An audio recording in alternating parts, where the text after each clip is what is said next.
जय भोलेनाथ की। रुद्र संहिता सृष्टि खंड 7वां अध्याय। भगवान विष्णु के नाभि से कमल का प्रादुर्भाव। शिवेच्छा से ब्रह्मा जी का उससे प्रकट होना। कमल नाल से उद्गम का पता लगाने में असमर्थ ब्रह्मा का तप करना। श्री हरि को उन्हें दर्शन देना। विवादग्रस्त ब्रह्मा विष्णु के बीच में अग्नि स्तंभ का प्रकट होना तथा उसके ओर छोड़ का पता न पाकर उन दोनों का उसे प्रणाम करना। ब्रह्मा जी बोले, हे देवर्षि, जब नारायण देव जल में शयन करने लगे उस समय उनके नाभि से भगवान शंकर की इच्छा से सहसा ही एक विशाल तथा उत्तम कमल प्रकट हुआ। उसमें असंख्य नाल दंड थे। उनकी कांति कनेर के फूल के समान पीले रंग की थी तथा उसकी लंबाई और ऊंचाई की भी अनंत योजन थी। वह कमल करोड़ों सूर्य के समान प्रकाशित, सुंदर, संपूर्ण तत्वों से युक्त, अत्यंत अद्भुत, परम रमणीय, दर्शन के योग्य तथा सबसे उत्तम था। तत्पश्चात कल्याणकारी परमेश्वर शाम सदाशिव ने पूर्वक प्रयत्न करके मुझे अपने दाहिने अंग से उत्पन्न किया। हे मुने, उन महेश्वर ने मुझे तुरंत ही अपनी माया से मोहित करके नारायण देव के नाभि कमल में डाल दिया गया और लीला पूर्वक मुझे वहाँ से प्रकट किया। इस प्रकार उस कमल पुत्र के रूप में हिरण्यगर्भ का जन्म हुआ। मेरे 4 मुख हुए और शरीर की कांति लाल हुई। मेरे मस्तक त्रिपुंड की रेखा से अंकित थे। हे तात, भगवान शिव की माया से मोहित होने के कारण मेरी ज्ञान शक्ति इतनी दुर्बल हो रही थी कि मैंने उस कमल के अतिरिक्त दूसरे किसी का भी शरीर का जनक या पिता नहीं जाना। मैं कौन हूँ, कहाँ से आया हूँ, मेरा कार्य क्या है, मैं किसका पुत्र होकर उत्पन्न हुआ हूँ और किसने इस समय मेरा निर्माण किया है।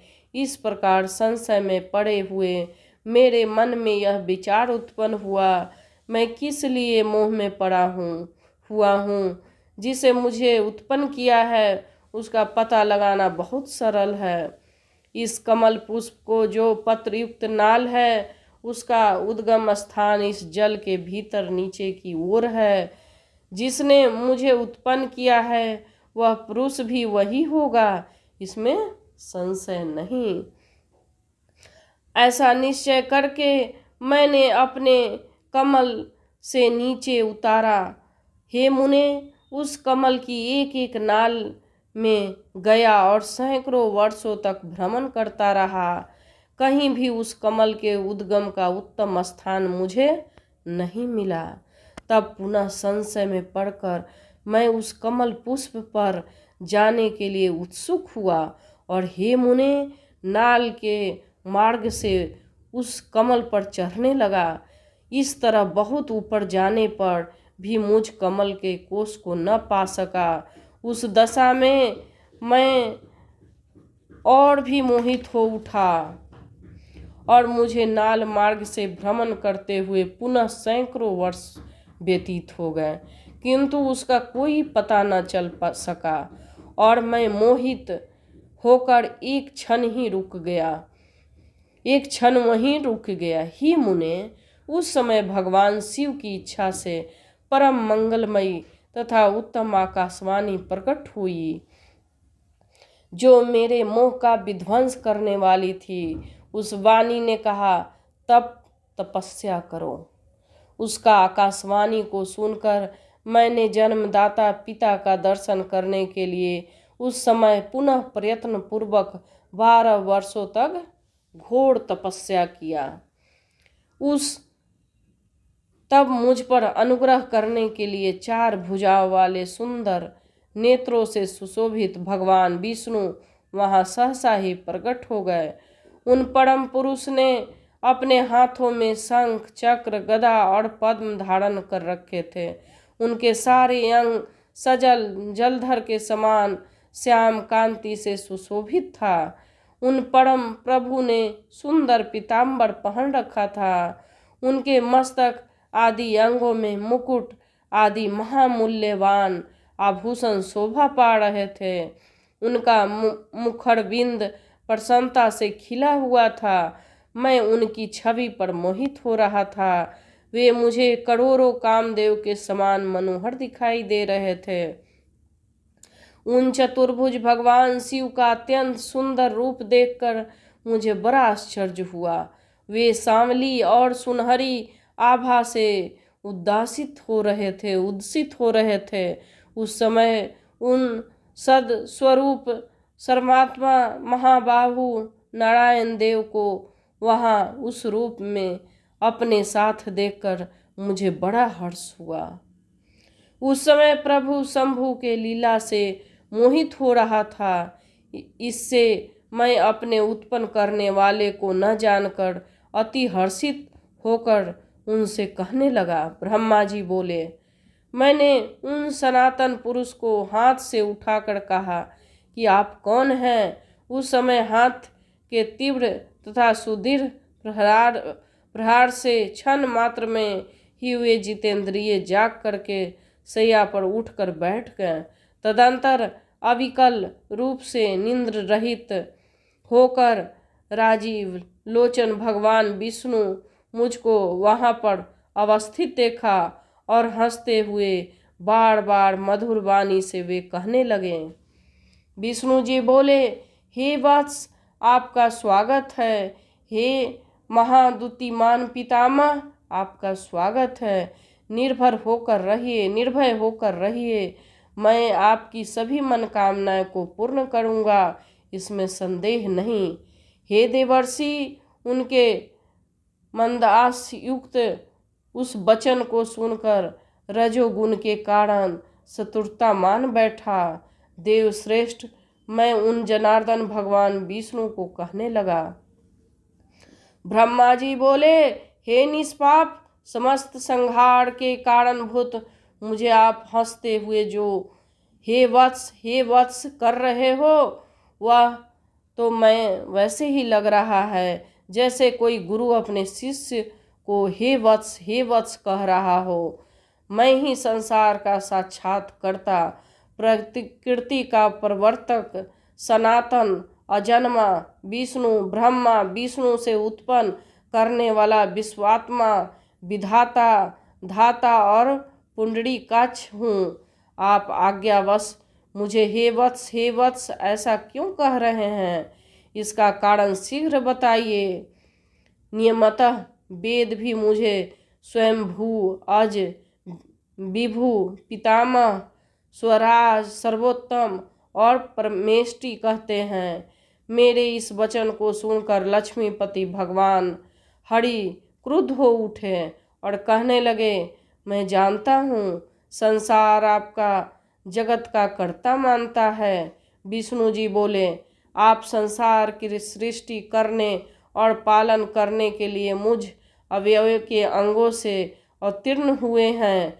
फिर भी आप मुझ जगन्नाथ नारायण पुरुष परमात्मा निर्विकार पुरुष विष्णु अच्युत ईशान संसार के उत्पत्ति स्थान रूप नारायण महाबाहु सर्वव्यापक को भूल गए हैं। मेरे ही नाभि कमल से आप उत्पन्न हुए हैं, इसमें संदेह नहीं है। इस विषय में आपका अपराध भी नहीं है। आपके ऊपर तो मेरी माया है। हे चतुर्मुख, सुनिए, यह सत्य है कि मैं ही सभी देवों का ईश्वर हूँ। मैं ही करता हूँ, हरता हूँ और भरता हूँ। मेरे समान अन्य शक्तिशाली कोई देव नहीं। हे पितामह, मैं ही पर ब्रह्म तथा परम तत्व हूँ। मैं ही परम ज्योति और वह परमात्मा विभु हूँ। इस जगत में आज जो इस समय चराचर दिखाई दे रहा है और सुनाई पड़ रहा है, हे चतुर्मुख, यह तो जो कुछ भी है वह मुझ में व्याप्त है, ऐसा आप जान ले। मैंने ही सृष्टि के पहले जगत के 24 अव्यक्त तत्वों की रचना की है। उन्हीं तत्वों से प्राणियों के शरीर धारक अणुओं का निर्माण होता है और क्रोध, भय आदि 6 गुणों की सृष्टि हुई है। मेरे प्रभाव और मेरी लीला से आपके अनेक अंग हैं। मैंने ही बुद्धि तत्व से सृष्टि की है, उसमें 3 प्रकार के अहंकार उत्पन्न किए हैं। तदंतर उससे रूप, रस, गंध, शब्द, स्पर्श इन 5 तन्मात्राओं मन और एवं चक्षु, जिह्वा, घ्राण, श्रोत तथा त्वचा इन 5 ज्ञानेंद्रियों और वाक, पानी, पाद, वायु, उपस्थ इन 5 कर्मेंद्रियों, क्षिति, जल, पावक, गगन और वायु, यह 5 महाभूतों तथा अन्य सभी भौतिक पदार्थों की रचना लीला से ही की है। हे प्रजापते, हे ब्राह्मण, ऐसा जानकर आप मेरी शरण में जाइए, मैं सभी दुखों से आपकी रक्षा करूँगा, इसमें संशय नहीं है। ब्रह्मा जी बोले, विष्णु का यह वचन सुनकर मुझ ब्रह्मा को क्रोध आ गया और माया से वशीभूत हुआ। मैं उनको डांटते हुए पूछने लगा कि आप कौन हैं और किस लिए इतना अधिक निरर्थक बोल रहे हैं। आप न ईश्वर हैं न पर ब्रह्म हैं, आपका कोई कर्ता अवश्य है। महाप्रभु शंकर की माया से विमोहित मैं उन भगवान विष्णु के साथ भयंकर युद्ध करने लगा। उस पर प्रलयकालीन महासमुद्र के मध्य रजोगुण के कारण परस्पर बढ़ी शत्रुता से हमारा और विष्णु का रोमांचकारी युद्ध होने लगा। इसी बीच हम दोनों छिड़े विवाद को शांत करने के लिए, ज्ञान प्रदान करने के लिए हम दोनों के समय एक लिंग प्रकट हो गया। वह लिंग अग्नि की प्रचंड 1000 ज्वालाओं से भी अधिक ज्वाला समूह वाला, सैकड़ों कालाग्नियों के समान, कांतिमान, क्षय एवं वृद्धि से रहित, आदि, मध्य और अंत में विहीन था। वह उमा रहित, अनिदृश्य, बिना किसी द्वारा उपस्थित, अव्यक्त और विसर्जक था। उस लिंग की सहस्र ज्वालाओं के समूह देखने मात्र से ही भगवान विष्णु मोहित हो उठे। शिव की माया मोहित मुझ में वे कहने लगे कि यह इस समय मुझ से तुम इतनी स्पर्धा क्यों कर रहे हो? हम दोनों के मध्य में एक तीसरा भी आ गया है, इसलिए युद्ध रोक दिया जाए। हम दोनों इस अग्नि से उत्पन्न लिंग की परीक्षा करें और ये कहाँ से प्रकट हुआ है। मैं इस अनुपम अग्नि स्तंभ के नीचे जाऊंगा।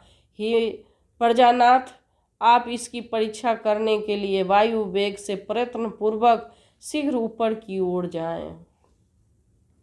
ब्रह्मा जी बोले, तब ऐसा कहकर विश्वात्मा भगवान विष्णु वाराह के रूप धारण किया और हे मुने, मैंने ही शीघ्र हंस का रूप बना लिया।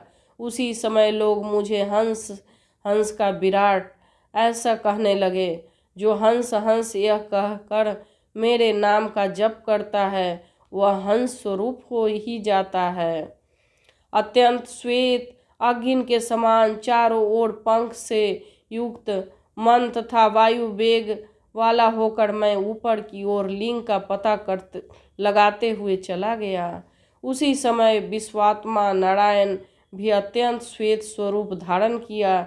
10 योजन चौड़े, 100 योजन लंबे, मेरु पर्वत के समान शरीर वाले, श्वेत तथा अत्यंत तेज दाढ़ों से युक्त, प्रलयकालीन सूर्य के समान कांति वाले, दीर्घ नासिका से सुशोभित, भयंकर गुरगुर की आवाज ध्वनि करने वाले, छोटे छोटे पैर से युक्त, विचित्र अंगों वाला, विजय प्राप्त करने की इच्छा से परिपूर्ण, दृढ़ और अनुपम वाराह का स्वरूप धारण करके वे भगवान विष्णु भी अत्यंत वेग से उसके नीचे की ओर गए। इस प्रकार रूप धारण कर भगवान विष्णु 1000 वर्ष तक नीचे की ओर चलते रहे। उसी समय पृथ्वी आदि लोकों को श्वेत बाराह नामक कल्प का प्रादुर्भाव हुआ। हे देवर्षि, यह मनुष्य काल गणना की अवधि है। इधर अत्यंत तीव्र गति से नीचे की ओर जाते हुए महातेजस्वी विष्णु बहुत प्रकार से भ्रमण करते रहे, किंतु महावराह रूपधारी विष्णु उस ज्योतिर्लिंग के मूल का अल्प भाग भी न देख सके। हे हरिसूदन, तब तक मैं उस ज्योतिर्लिंग के अंत का पता लगाने के लिए वेग से ऊपर ओर जाता रहा। प्रयत्न पूर्वक उस ज्योतिर्लिंग के अंत को जानने का इच्छुक मैं अत्यंत परिश्रम के कारण थक गया और उसका अंत बिना देखे ही थोड़े समय में नीचे की ओर लौट पड़ा। उसी प्रकार सर्वदेव स्वर रूप महाकालय कमल लोचन भगवान विष्णु भी थकान के कारण ज्योतिर्लिंग अंत देखे बिना ही ऊपर निकल आए। शिव की माया से विमोहित विष्णु आकर मेरे साथी भगवान शिव को बार बार प्रणाम करके व्याकुल चित्त से वहाँ खड़े हो गए। पृष्ठ के प्रदेश की ओर से सर्वों की ओर आगे की ओर परमेश्वर शिव के साथ ही प्रणाम करके विष्णु सोचने लगी, यह क्या है। वह रूप अनिदृश्य नामक तथा कर्म से रहित अलिंग होते हुए भी लिंगता से प्राप्त ध्यान मार्ग से अगम्य था। तदंतर आपको मन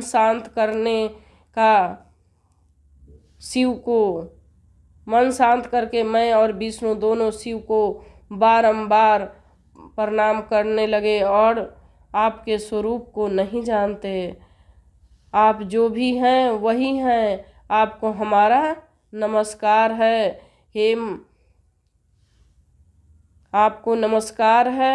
हे महेशान, आप शीघ्र हमें स्वरूप का दर्शन कराएं। हे मुनि श्रेष्ठ, इस प्रकार से आविष्ट हुए हम दोनों वहाँ नमस्कार करके सैकड़ों वर्ष बीत गए। रुद्र संहिता 7वां अध्याय समाप्त। अगर आपको शिव महापुराण कथा अच्छा लग रहा है मेरे द्वारा तो आप लाइक करिए, सब्सक्राइब करिए और लोगों को शेयर करिए ताकि लोग भी सुन सके और ये आनंद उठा सके, लाभ उठा सके। जय भोलेनाथ की जय।